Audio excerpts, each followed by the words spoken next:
My name's Wanda, I'm 34 years old and I'm from Colorado. So here's the thing, I've always thought James and I had a pretty solid relationship. He's 36, laid back, and doesn't really stress about much, which is a nice balance to me because I can be a little, well, intense. That night we were at one of his friend Mike's parties. James doesn't have a lot of friends, so when he actually wants to hang out with people, I make an effort. I figured we'd go, have a few drinks, and leave after a couple of hours. It started off normal. The house was packed, and everyone seemed to know each other, which wasn't surprising since James had been friends with most of these people for years. I didn't know everyone, but that never bothers me. I'm pretty good at blending in, and honestly, I kind of like being the center of attention when I'm in the mood for it. So while James was catching up with Mike, I mingled a bit. A few hours in, a group of us ended up in the circle, just talking and laughing about random stuff. At some point, someone brought up relationships, like, how much do you trust your partner to have your back if things went sideways? It was all hypothetical, of course, but the question made me smirk. I looked at James, who was sitting next to me, quiet as usual, and before I even thought about it, I said something like, "Oh, I know James wouldn't be able to protect me. I mean, look at him." It got a laugh, a big one, and I felt that little rush you get when you know you've said something funny. So I kept going. I teased him about how he doesn't work out, how he can barely open jars sometimes, and threw in a joke about how he'd both be victims if someone tried to mug us because he'd just freeze up. People were dying laughing. Even Mike made a joke about James skipping leg day, like it turned into this whole thing. James didn't say anything, though. He just kind of sat there with this weird half-smile like he didn't want to make it awkward. But I could tell he wasn't laughing, so of course, instead of stopping, I doubled down. I pointed at his arms and said something like, "Seriously though, he's got arms like a sixth grader." No offense, babe. People lost it again. I mean, it was funny, right? And it's not like I was saying anything that wasn't true. But then, out of nowhere, James stood up. Just like that, stood up, grabbed his jacket and walked out of the room. No explanation, nothing. At first, I thought he was just going to the bathroom or needed some air, but when he didn't come back after a couple of minutes, I realized he was gone. Like gone. The mood in the room shifted immediately. People stopped laughing, and there was this awkward silence. Mike looked at me and was like, "You okay?"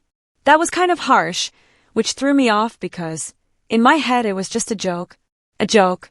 We've teased each other before. It's not like I broke some unspoken rule or something. Still, I tried to play it off. I shrugged and said he's probably just tired or whatever. He's fine. But inside I was annoyed. Like, what was his problem? It's not like I was lying, and it's not like anyone there was going to think less of him. If anything, I thought it'd make him look good, for being able to laugh at himself. I stayed at the party for a little while longer, but it wasn't the same. People were polite, but the vibe was off, and I felt this weird mix of irritation and embarrassment. Finally, I said my goodbyes and called an Uber. When I got home, James was in bed pretending to be asleep. I didn't say anything to him. I figured he'd get over it by morning. But the next day, things were different. He barely spoke to me. When he did, it was short and clipped like he couldn't be bothered. I asked him what his deal was, and he just looked at me and said, "You humiliated me in front of my friends." That caught me off guard because again, I didn't think it was that serious. I told him it was a joke, James. Don't be so sensitive. He didn't respond. Instead, he just walked out of the room. And that's when I realized he wasn't going to let this go. When I woke up the next morning, James was already up, sitting at the kitchen table with his coffee. He didn't look up when I walked in, which immediately irritated me. I mean, fine, he was upset last night, but this silent treatment thing wasn't going to work for me. "Morning," I said, pouring myself a cup of coffee. No response. He just kept scrolling on his phone like I wasn't even there. "Okay, are we seriously doing this?" I asked, sitting down across from him. "Because if we are, let's just get it over with." He set his phone down and finally looked at me. "Why would you think it's okay to humiliate me like that in front of my friends?" His voice wasn't loud, but it was sharp. "Oh my God, James, are you still on this?" "It was a joke," I said, rolling my eyes. "I wasn't trying to humiliate you." "Well, that's exactly what you did," he snapped. "You made me feel like a fool in front of everyone. You don't think I already know I'm not the strongest guy in the world? You didn't need to put it on display like that." I leaned back in my chair, crossing my arms. "Okay, but you left me there, James. Alone. You're mad about a joke, but you thought it was fine to just walk out and leave your wife at your friend's house? How is that okay? I needed to get out of there, he said, shaking his head. Do you have any idea how disrespectful you were? You don't talk about your husband like that, Wanda.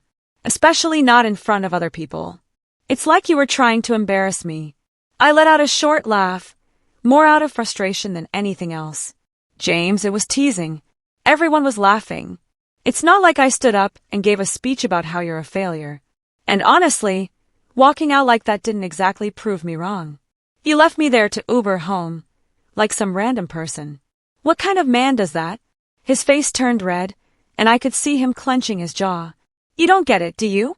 He said, his voice louder now. You don't respect me. If you did, you wouldn't have said half the stuff you did last night. You wouldn't have kept going when you saw how uncomfortable I was. I threw up my hands. Of course I respect you, James. But you didn't exactly act respectable last night, did you? A grown man doesn't just storm out and leave his wife behind because he's upset over a joke. You could have pulled me aside and said something. Instead, you bailed. And now you want to lecture me about respect? He stared at me for a long moment, and I could tell he was processing what I said. Finally, he sighed and ran a hand through his hair. You're right, he muttered. I shouldn't have left you there. That wasn't okay. I raised an eyebrow, surprised he was actually admitting it. Yeah, that's what I thought, I said, leaning forward. So maybe next time, don't overreact and make things worse. If you had just talked to me, we wouldn't even be having this conversation. He didn't say anything for a second, just looked down at his coffee. I just wish you'd think about how what you say affects me, he said quietly. I'm not asking you to change who you are. Just think about it. I shrugged, not wanting to push it further now that he'd apologized. Sure, I'll think about it, but you also need to think about how you handle things. Deal? He nodded, though he still looked annoyed. I could tell this wasn't over for him. But for me? As far as I was concerned, the matter was settled. After our conversation, I felt pretty good. James apologized, which meant I'd won the argument, and as far as I was concerned, that was that. Sure, he still seemed a little off, but he'd get over it. He always did. That's how our relationship worked. He'd get upset about something. I'd hold my ground, and eventually he'd come around. I didn't even have to think about it anymore. James wasn't exactly the take-charge type. I'd always been the one who kept things moving in our relationship, whether it was making plans, handling finances, or deciding what to watch on TV. He didn't mind. If anything, I think he liked it that way. It's not like he ever fought me on it. So when I say I was the one in control, I'm not exaggerating. That's just how we were, and it worked. Well, it worked for me. A couple of nights later, James told me he was going out for dinner with some friends. Mike and the guys, he said, like that was all the explanation I needed. I raised an eyebrow but didn't press him. I mean, I could guess what this was about. One of those guys' nights, where they all get together and hash out their feelings over beers and burgers, probably talking about how awful I am and how James deserves better. I wasn't stupid. I'd seen how they looked at me after the party. And honestly, I wasn't surprised. Guys like Mike and his crew always act like they're above drama, but they're just as bad as women when it comes to gossip. Still, I didn't say anything. If James needed to vent to them, whatever, let him. He'd come home and we'd go back to normal. But when he came back that night, something was different. It wasn't anything dramatic. He wasn't storming in with accusations or anything like that. It was more subtle. He was quieter than usual, like he was lost in thought. And when I asked him how dinner was, he just shrugged and said it was fine. Just fine, I teased, trying to lighten the mood. What, did Mike overcook the steak or something? He gave me this small, almost forced smile and said no, the food was good. Just had a lot on my mind. That was weird for James. Normally, he'd tell me all about what they talked about, who said what, and which joke got the biggest laugh. But not this time. This time, he just brushed it off and went to bed early, leaving me sitting there wondering what the hell was going on. Over the next few days, I started noticing more changes. Little things at first. He didn't seem as eager to go along with my plans. Like, when I suggested we watch a movie, he said, "You pick, I'll just watch whatever." In this tone that felt more like he was annoyed than indifferent. Or, when I brought up our weekend plans, he casually mentioned that he might go hiking with Mike instead, which was not something he'd normally do. James wasn't a big outdoors guy. It wasn't just his actions either. It was his attitude. He seemed more confident, maybe. I don't know how else to describe it. Like he wasn't waiting for my approval before doing things. I wasn't used to it, and I didn't like it. Not because I want to control him or anything. Okay, maybe a little. But because it felt like he was pulling away from me. Like he was shutting me out. And I had no idea why. One night I finally brought it up. "You've been acting different lately," I said while we were getting ready for bed. "What's going on?" He looked at me, and for a second I thought he was going to deny it. But then he said, "I've just been thinking a lot about us. About me. About what I want." That threw me off. "What you want," I repeated, trying to keep my voice calm. "What's that supposed to mean?" He shrugged. "Just that I've been letting things slide for too long. I've been too passive, too whatever. I need to start standing up for myself more. That's all." I laughed, trying to play it off, but inside I felt this weird pang of unease. "You make it sound like I've been running a dictatorship or something. Is this about the party? Because we already talked about that." "It's not just the party," he said, looking me straight in the eye. "It's everything." And just like that, the conversation shifted. It wasn't about one night or one joke anymore. It was about our entire relationship, and for the first time, I realized he might not be okay with how things were. For the first time, I started wondering if I was losing control. James came home from work one evening, and I could tell right away something was on his mind. He had that serious look, the one he gets when he's about to say something he's been rehearsing in his head for hours. I didn't ask what it was, though. If it was important, he'd tell me. Or at least that's how it usually went. We had dinner mostly in silence. And then, just as I was clearing the plates, he finally spoke up. "We need to talk." I sighed, already annoyed. "Okay, what now?" He didn't flinch at my tone, which was unusual. Instead, he leaned back in his chair, his arms crossed. "Why do you treat me the way you do?" That caught me off guard. "What are you even talking about?" "I mean the way you talk to me. The way you act like you're the only one who matters in this relationship. Do you even respect me, Wanda?" "Honestly." I rolled my eyes. "Of course I respect you, James. You're my husband. Why are you even asking me that?" He shook his head, frustrated. "Because you don't act like it. You humiliated me in front of my friends, and when I tried to tell you how I felt, you made it about how I overreacted. You don't listen to me. You don't care what I want. And half the time, it feels like I'm just here to be your punching bag." "That's not fair," I shot back. "I wasn't trying to humiliate you. I told you it was a joke. You're the one who made it into this big thing." "Wanda," he said, his voice sharper now. "This isn't just about the party. It's about everything. The way you talk to me. The way you dismiss me when I try to say how I feel. If you really respected me, you wouldn't treat me like this." I felt my face heat up. "James, don't act like you're some perfect angel in all of this.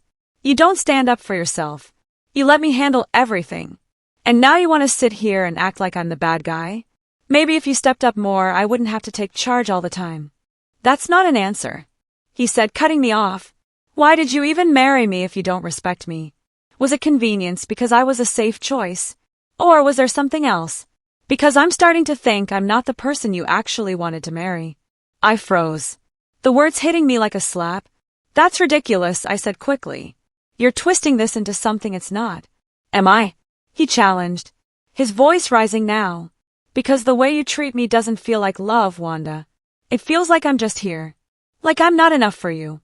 And maybe I never was." "That's not true," I snapped. But even as I said it, I could feel the cracks forming in my defense. "You're overthinking this. You're letting your friends get in your head, aren't you? They've been filling you with this nonsense. And now you're trying to blame me for things that aren't even real." "My friends didn't make me feel this way," he said firmly. "You did. They just gave me the push to say something. And I'm glad they did, because we can't keep going like this, Wanda. This isn't healthy. It's not fair to either of us." I crossed my arms, leaning back in my chair. "Oh, so what's the solution then? Counseling? Divorce? Are you just going to throw in the towel because I make a few jokes you don't like?" "This isn't about the jokes," he said. "This is about respect, about whether or not you even want to be with me. Because right now it feels like you don't." I scoffed. "That's insane. You're blowing this way out of proportion." "No," he said, his voice steady now. "I'm asking for the truth. Is there someone else? Or is it just that I was never the guy you really wanted?" The question hit like a gut punch, and for a second I couldn't speak. My first instinct was to deny it, to lash out, but something in his tone stopped me. He wasn't angry, he wasn't accusing. He was just done. I stood up, pushing my chair back with more force than I meant to. You know what, James? Maybe your friends were right. Maybe this is a lost cause. You want to sit here and play the victim like you've been some perfect husband, but you haven't been. And maybe, just maybe, I'm not the bad guy here. Maybe we're just not meant to be. He didn't say anything. Just looked at me with this calm, almost resigned expression. And for the first time, I realized he wasn't trying to win the argument. He was trying to figure out if there was anything left to fight for. What do you want to do? He asked quietly, because I can't keep doing this, Wanda. We either fix it, or we walk away. I didn't have an answer. For the first time in a long time, I didn't know what to say. James and I sat in silence for what felt like forever after his question. Fix it or walk away. I wasn't used to him putting me on the spot like that. Normally, he'd back down, let me deflect, and everything would go back to normal. But not this time. He was dead serious, and the weight of his words was hanging in the air between us. Finally, I sighed, trying to sound composed. All right, if you want to fix it, we'll try counseling. His eyebrows raised slightly, and I could see he wasn't expecting me to agree so quickly. Really? Yes, I said, leaning forward and clasping my hands together like I was being sincere. I don't want to throw this marriage away. If you think counseling will help, then let's do it. It wasn't a total lie. I didn't want a divorce. I liked my life, and James was a part of that. But the truth? I figured this whole thing was just a phase. He was feeling himself after that little pep talk from his friends, but he'd come back down to earth soon enough. Scheduling counseling? Sure. Actually going through with it? That was another story. I told him I'd find a counselor and set something up, but weeks went by and I never did. Every time he brought it up, I had an excuse. Oh, I'd been so busy with work. Or the ones I found were all booked up. Or I'm waiting for someone to call me back. He seemed to believe me at first, but eventually the question stopped. I figured he'd gotten over it, just like I thought he would. Then one night he brought it up again. We were sitting on the couch watching TV, and he just turned to me and said, "You never scheduled counseling, did you?" I froze for a second, but quickly recovered.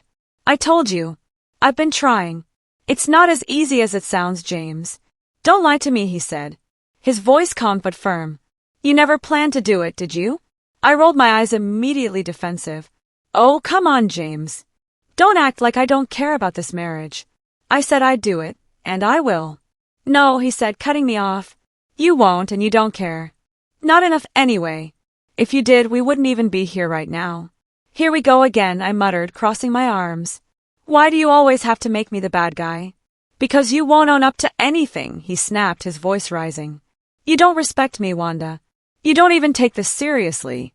And honestly, I'm done pretending this is going to work. I want a divorce. I stared at him, stunned. What did you just say? I said I want a divorce, he repeated, his tone steady. This isn't healthy.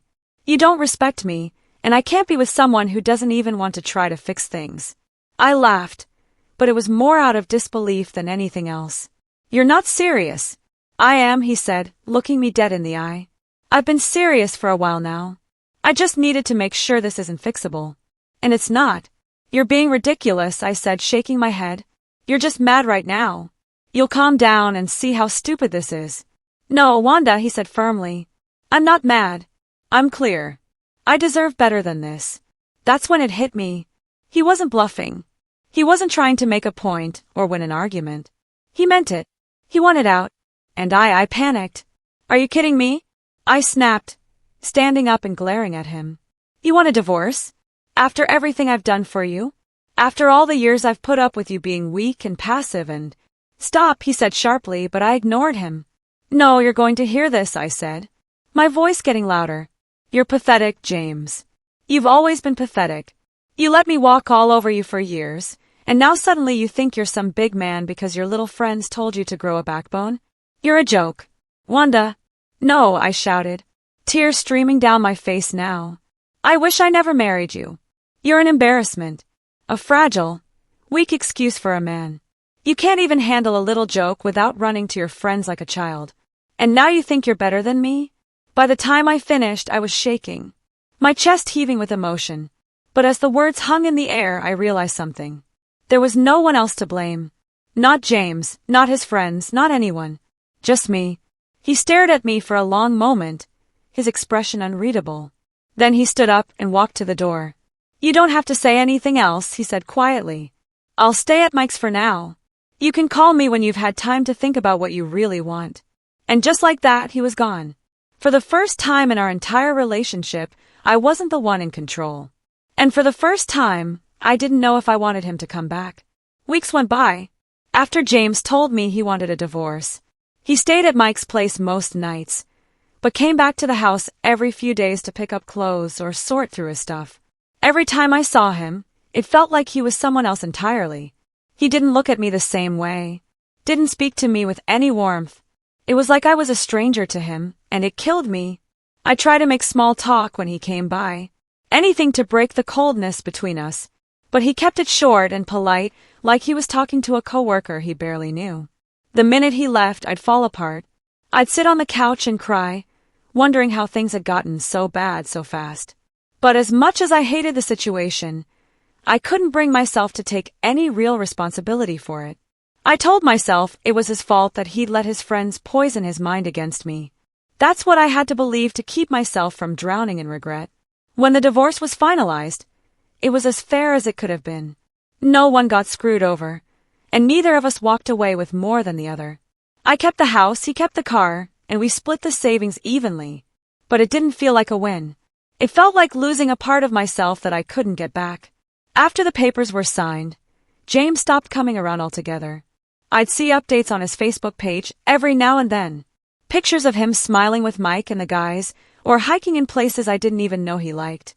He looked happy. Free even. And the comments from his friends made it clear that they were fully on his side. People I thought were our friends stopped reaching out to me entirely. No more invites to parties, no more texts to check in. It was like I'd been cut out of the group completely. At first I was angry. How could they all turn on me like that? But deep down I knew why. They weren't my friends, they were his. And they didn't like me. Maybe they never had. 3 months after the divorce, the silence from everyone else didn't bother me as much as James's happiness did. Every time I saw him post a picture or update, it was another reminder that he was better off without me. That stung more than anything. I wanted to believe he was just putting on a show, that the smile in his photos didn't look fake. He looked strong, different, like the man I used to wish he'd be, but too late for it to matter. I tried to distract myself, to move on, but nothing felt right. Dating apps were a joke. The guys I met were either weird, broke, or looking for something I wasn't. I didn't even know what I wanted anymore. All I knew was that I didn't want to end up alone, but with every passing week, that possibility started to feel more real. I still told myself the divorce was for the best, that James wasn't the man I needed, that I'd find someone stronger, more decisive, someone who could handle me. But every time I saw his name pop up on my news feed, that little voice in the back of my head told me I'd made a mistake. And that maybe, just maybe, I'd been the problem all along. But I'd never say that out loud, not to anyone.